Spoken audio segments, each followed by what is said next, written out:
Qué difícil es encontrar un momento en el que nadie nos pueda encontrar. Hola, te comunicaste con el 745-3827. En estos momentos no te podemos atender, básicamente porque Teresa está viendo ovulando por un sueño y no quiere que nadie le rompa las bolas cuando está mirando Tinelli.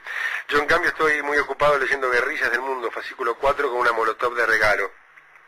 Trae unos muy lindos dibujos de tomas de cuarteles para pintar, recortar y armar, además de un manual básico de sabotaje a multinacionales. Dentro de un rato Teresa va a seguir como siempre viendo Tinelli y yo voy a hacer mis primeros bocetos sobre cómo dinamitar la planta de transmisión de Canal 13, que es el único método que se me ocurre para que Teresa deje de ver a Tinelli.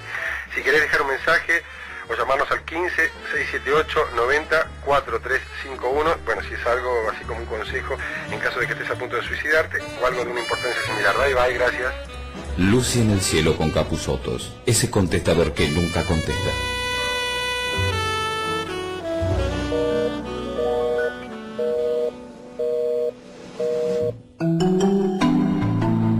A veces una simple tos no es lo que parece. Jorge, ¿te sentís bien? Sí, ¿por qué? Esa tos no me gusta nada. Los cambios de clima a veces pueden provocarla.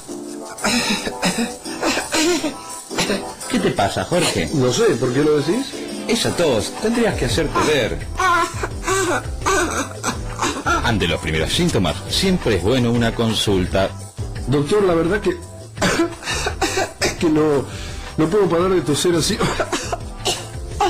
No se preocupe, amigo. ¿Sabe lo que tiene usted? No sé, pero es como una tos rara. Claro, lo que usted tiene es tos de puto. Ya me parecía. Y para la tos de puto hay una solución. Butosan, el jarabe que calma y elimina totalmente la tos de puto. Butosan, venta en kioscos y ferreterías.